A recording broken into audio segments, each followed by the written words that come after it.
To the cooperative movement. And let's once again put our hands together to welcome them.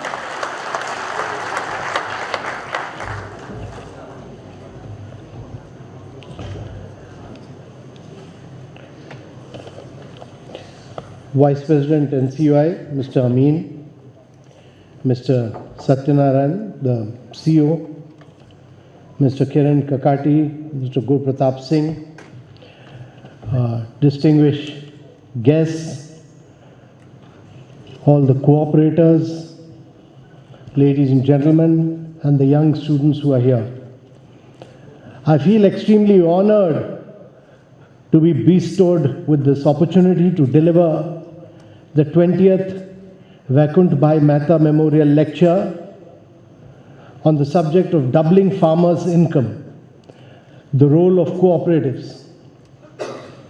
Vaikunth Bhai Mehta was a pioneer in the Indian cooperative movement and a visionary who understood the ideals of professional management and cooperative training in running these institutions. He was a unique cooperator and was widely known as the Bhishma Pitama of the cooperative movement. And therefore, I'm particularly delighted to be here today. While addressing a Kisan rally, the Prime Minister of India, Shri Narendra Modi, had expressed his strong desire to see farmers double their income by 2022 when the country completes 75 years of its independence. Cooperatives, as the new age democratic institutions of primary producers, can play a tremendous role in achieving this dream. The cooperatives have proven to be an innovative institution which drives development in the rural areas of India. The idea has aged and evolved into a portfolio of institutions which ensure collective decision making and protects individual rights in economic transactions.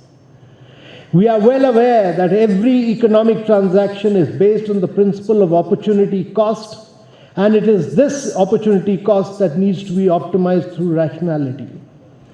The direction in which we must head is of optimal decision making through the provision of ensuring bargaining power to the collective in the overall market economy.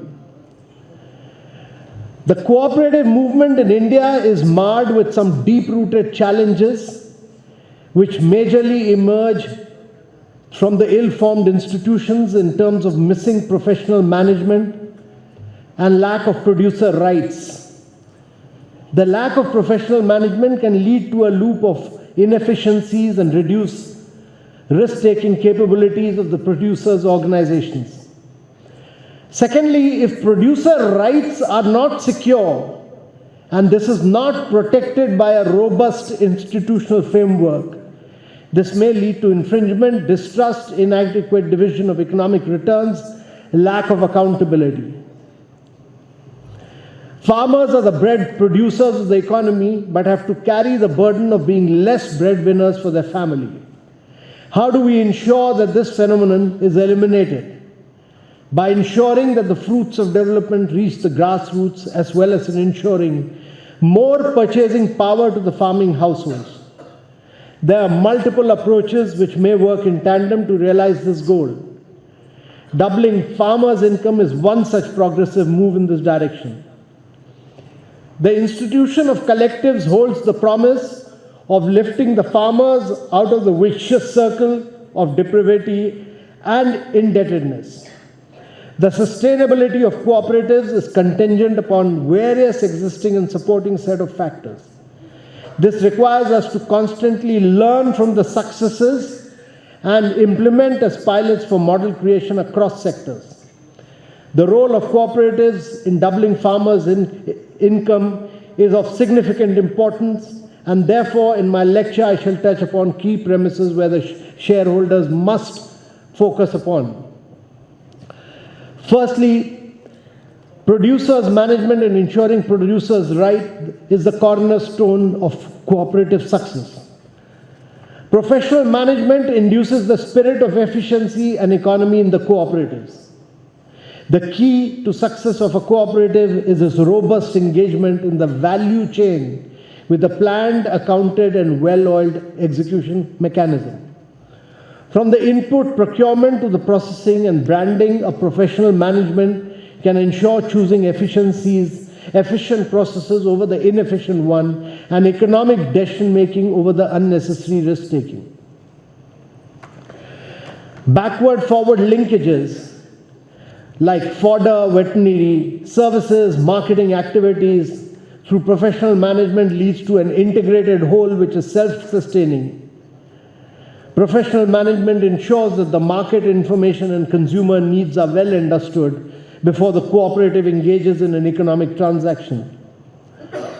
For instance, at the stage of input procurement, technical know-how, economies of scale and scope, capabilities of negotiation, forward contracts are some key responsibilities which the professional management have to undertake. Producers' rights are absolutely essential for giving shape to a true cooperative.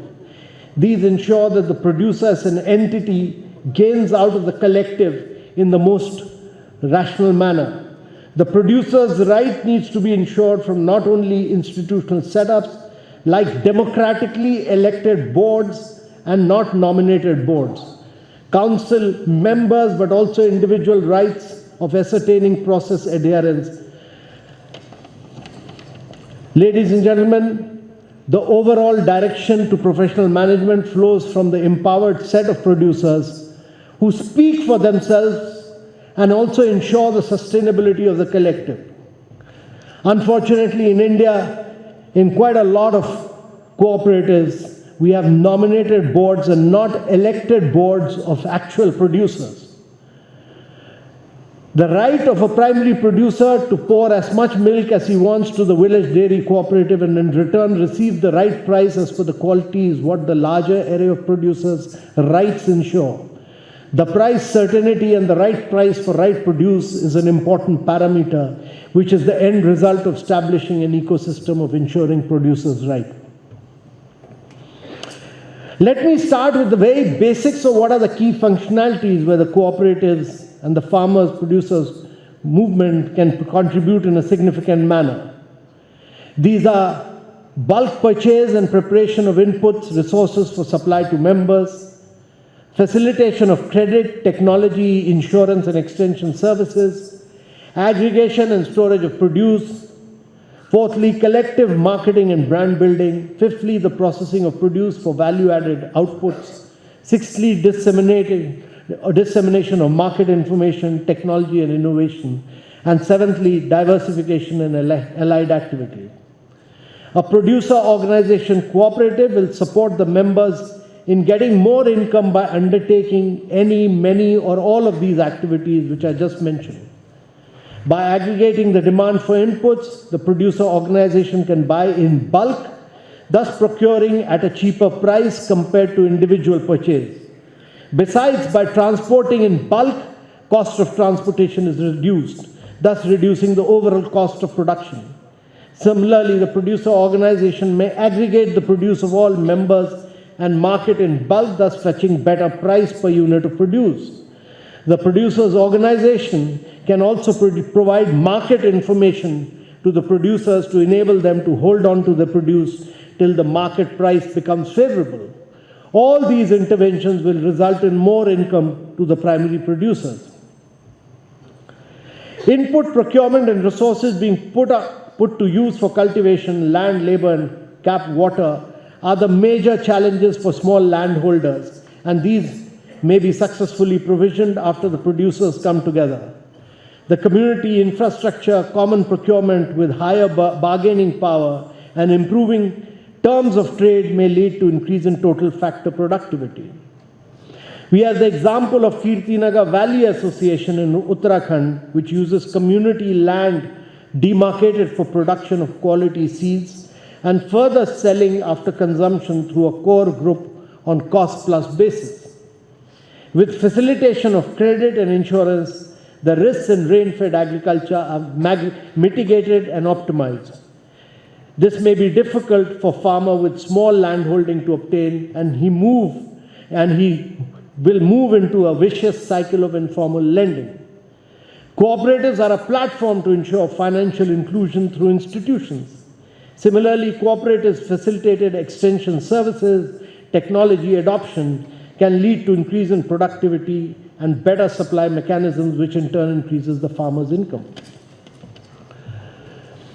Idea of creating farmer-producer organization can work as subset of PSCs in the geographical area with the participation of active and interested members. Cooperative ecosystem may be enabled by permission to use preferential shares and bonds to lead to capital infusion. Aggregation and storage is one of the critical areas in value chain along with logistics. The cooperative enables either the infrastructure creation and maintenance or engaging with third parties which harness infrastructure. There are various private entities and public agencies which can handhold the formal institutions like Farmer Producers Organization in building up the value chain. We have the example of Nimad Farmer Producer Company, a cotton aggregator which provides for the bargaining power to the stakeholders and a platform for forward and backward linkages for the cotton growing farmers. One of the hindrances for the process is the lack of availability of the working capital with the farmer producers cooperatives. Collective marketing and branding is a very crucial activity by which the realization of revenue is closely linked, and this may hold the maximum promise for the cooperatives to sustain and function as change institutions.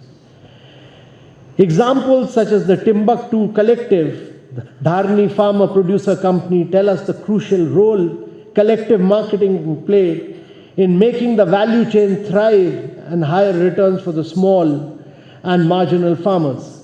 Effective marketing also feeds into other aspects of value chain like strengthening infrastructure and buying better inputs.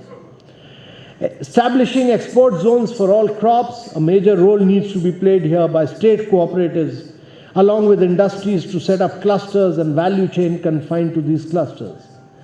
Research to identify wholesale export potential requirements and possibility of supply is also critical.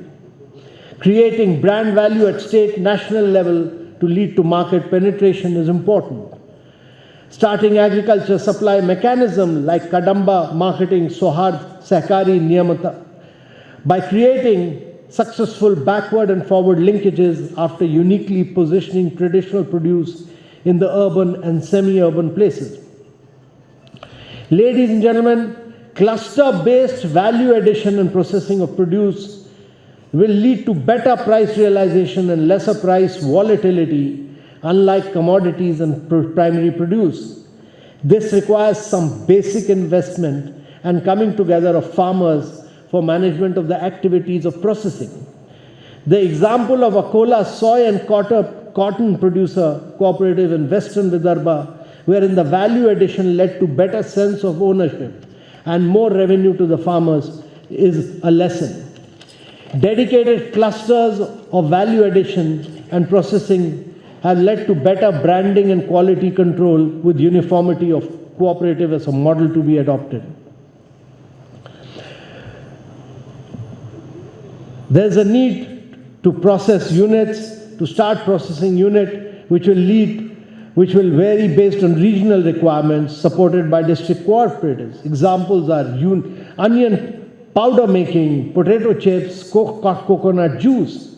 Similarly, large cooperative industries like cooking oil, soap manufacturing, chili processing, wheat atta, basmati rice, they are enablers from industry and government and reviving sectors like khadi and village industries through cooperative.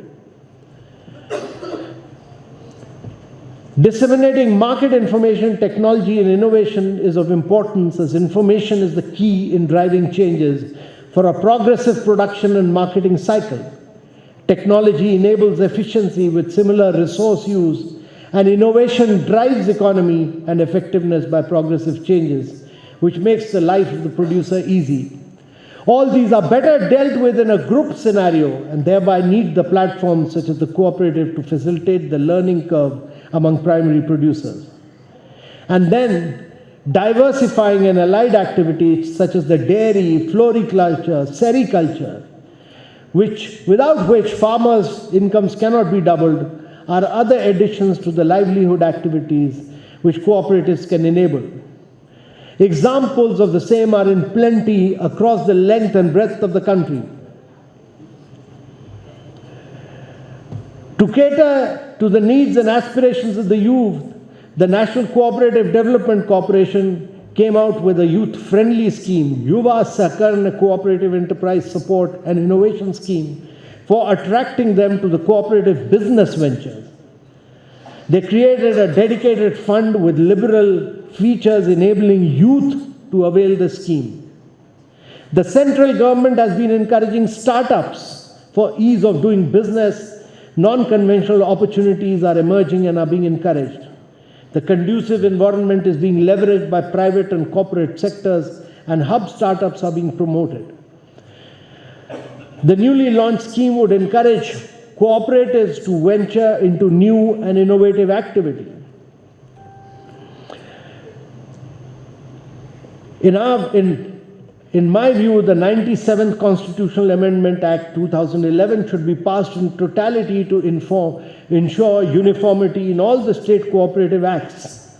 According to 97th Constitutional Amendment, states can change or modify their acts according to the Central Model Act, and if the states fail to do so in a period of 1 year, the Central Model Act will apply to these states.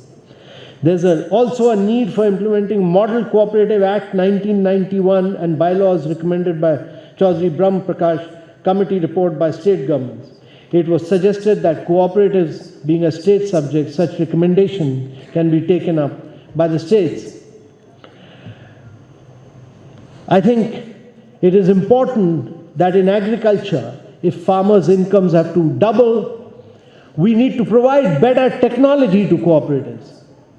We need to provide better seeds, better fertilizers. But more important, there are constraints of the APMC Act. There are constraints of the Essential Commodities Act, which curtail the movement of goods from one place to another. There's a challenge of better marketing, and unless and until the farmer cooperatives do not get the best price for their produce, not the best price of that particular area or of that particular state, but the best price both within India and internationally, it will be very difficult for farmers to double income. And therefore, the ENAM initiative needs to be broad-based into a real-time movement on a real-time basis so that farmers get information minute to minute, second to second, on a real-time basis. A farmer in Gujarat must know what the price is in Bihar, and a Bihar farmer must know what is the price in Tamil Nadu. And they must know what is the price across the world. Information is the key, and without that it will be very difficult. Secondly, quite often we are moving from a position of shortages to a situation of surpluses. Farmers are producing and using technology, their productivity is going up, but we are not able to produce, we are not able to get them the right price because quite often we put curtailments on export. So all farmers' cooperatives should help the farmers in exporting the produce. The new export policy for agriculture cooperatives brings stability and predictability, and therefore exports are critical, they are important. And thirdly, to my mind, it will be very difficult to double farmers' income till we are not able to build up an integrated system of cold storages, of warehousing, of movement of agricultural produce. Simply because these produces, what the farmer produces are perishable commodity. And therefore, we need to ensure that we have warehousing, we have cold storages, and we are able to do greater level of value addition. And with value addition, the farmers will be able to get a better price. And therefore, in all these areas, the government has laid a lot of emphasis, a huge amount of emphasis. The farmers' income will double if we are able to bring his produce to the market and the markets are able to function more efficiently. And therefore, I'm a believer that in the long run, we have to strengthen the ENAM system. We have to ensure that we are able to build up a very effective insurance system for our farmers, because the present insurance system must ensure that if there is adverse weather condition, he is able to get insurance amounts. And thirdly, to my mind, technology will be a very key factor, because if we are able to provide through cooperative movement farmers seed and fertilizer based on weather and soil condition on a real-time basis, he will be able to provide the best possible, the real seed, the best possible seed and the best possible fertilizer on a real-time basis depending on weather condition and the soil condition. And that will lead to enhancement of huge productivity gains. And without technology, it will be very difficult to make a quantum jump. And lastly, to my mind, it will be very difficult for us to double farmers' income without a focus on allied activities of dairy, of fisheries. And wherever I've seen farmers' income doubling, it is because of allied activities. They have doubled, they enhanced their earnings from either dairy or fisheries or horticulture. And in all these areas, there has been huge breakthrough. I was recently at the Mahindra Agriculture Awards where I gave away awards, and I was pleasantly surprised to see young farmers across India who have done remarkable work in terms of enhancement of production, productivity in a vast range of areas using technology. And that is what we need to bring to the cooperative movement. And once the cooperative movement brings in technology, then the entire community will benefit in a very big way. And therefore, ladies and gentlemen, the ecosystem of cooperative development in the economy requires major reforms, from accountability in institutions to streamlining the laws and bylaws governing cooperatives, easing the entry barrier and registration of these entities, providing for sources of capital investment, all these with greater flow of money into the cooperative movement. These challenges need to be pushed in a big way, and there need for a greater engagement of actual producers, of stakeholders at various levels for arriving at solutions and models which support the development of the cooperative movement. The agencies which are supporting the creation and sustenance of farmer producers cooperatives are heterogeneous, and so are the sectors areas in which these engage. This calls for customized models which are specific to the challenges and issues of the various cooperatives. A nationwide deliberation with multi-state engagement for deliberation and action, firstly on a pilot and then scale-up basis, would help us to push things. The Government of India has a very positive view of collective action and is proceeding towards creation of platforms for such policy dialogues and deliberations. Various cooperative conclaves and dialogues have been organized across the institutions, but the need now is to congregate the efforts by model building and easing the ecosystem of the cooperative action. Farmers, producers, organizations and collectives are also being facilitated through other programs in Government of India which increase their sustainability.